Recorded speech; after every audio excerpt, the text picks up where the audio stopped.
What's up, Canada? Spencer Lewis back with you once again for another issue of Inside Track TV, going forward to a very jam-packed, exciting weekend of racing in this fantastic country. So have a seat, and we're going to get you up to date on what's going on with short track racing. We're going to kick things off at Sunset Speedway, our main event of the weekend, Sunday afternoon, 4 o'clock start time. It is round number 1 of the McCall Racing Enterprise Sunset Speedway Shootout Invitational. And one of the most hyped events of the 2011 season is the 4-race miniseries. Some of the most prestigious names in short track racing competing for some of the highest purses we've seen in this decade. Now, if you're not familiar with what's going on Sunday, it'll be a 75-lap limited late model invitational with a 50-lap super stock and 35-lap mini stock event on the program with it. Now, drivers that have already confirmed their attendance: defending Barrie Speedway champion Al Inglis, former Barrie Speedway champion Gordy the Smoke Shepherd, former Snowball Derby top fiver Sean McWhirter, defending Sauble Speedway champion Jason Parker. I could go on and on.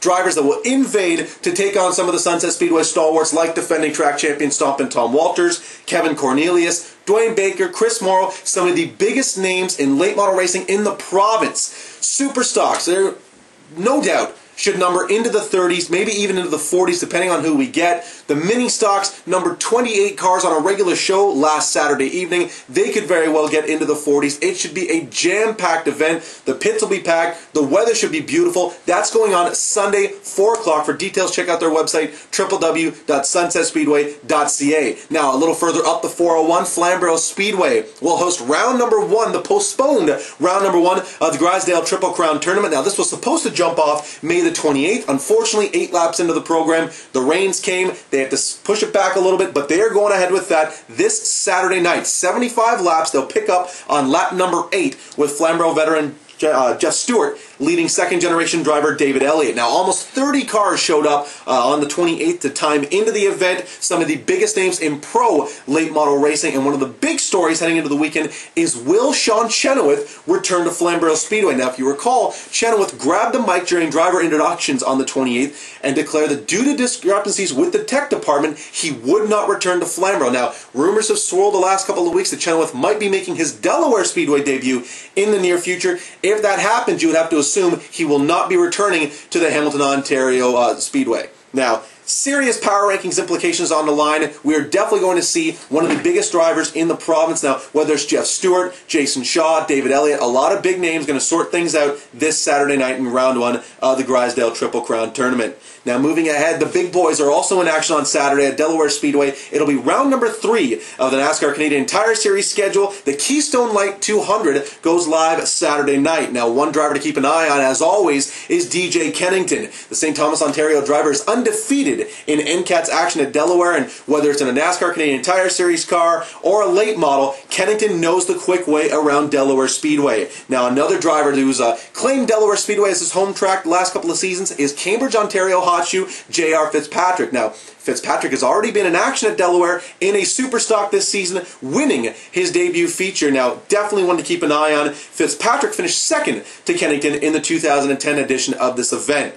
Now, the last 2 races at Delaware for the NCAT Series have gone into overtime, gone past the 200-lap mark. Easily one of the most exciting races on the schedule each and every season.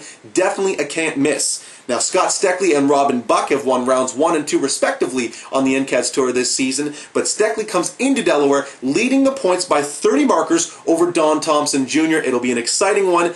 Delaware's tight confines and unforgiving track surface make this event one of the most exciting of the season. Again, that goes off Saturday night.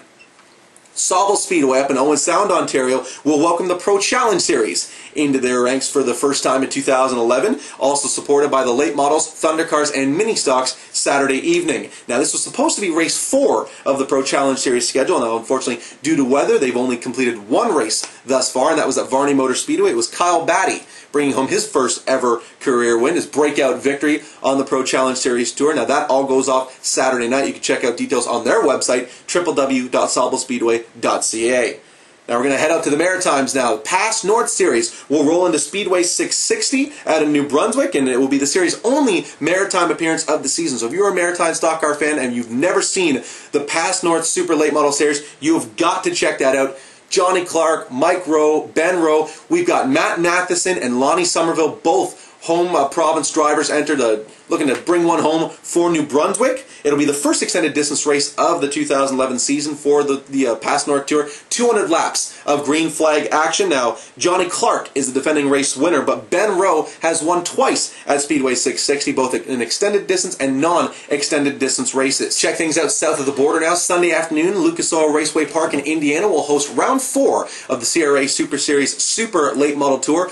Already bringing home victories in 2011, Jeff Lane, Michigan Hot Shoe Brian Campbell, and second generation star Ross Kenseth. But the entry list for Lucas Oil Raceway Park, long and prestigious. We got a lot of guys looking to take home their first wins of the seasons. Ryan Blaney, second generation star, will be in action. Kenzie Ruston will make the trip up from North Carolina. Kyle Busch, Motorsports development driver, TJ Reed will be there, as well as CRA Super Series point leader Scott Hance. Now, Kenseth is the race's defending winner, but if you've ever seen Lucas Oil Raceway Park, an extremely quick racetrack, a lot of big names. Points mean nothing. Defending race winner does not necessarily guarantee you a podium finish. It will be one of the most exciting races on the CRA Super Series calendar for this season. If you're anywhere close to Indiana, you owe it to yourself to check this one out. So there you go, folks. Huge weekend coming up. Both sides of the border, doesn't matter where you live in the country. A lot of stuff coming up this weekend. Keep supporting short track racing. We got the new issue of Inside Track Motorsport News on newsstands now. Makes a great Father's Day gift. We got subscriptions available on the website. www.insidetracknews.com is where to go. For all of us here at Inside Track Motorsport News, this has been Inside Track TV. My name is Spencer Lewis. Keep supporting short track racing, and we will see you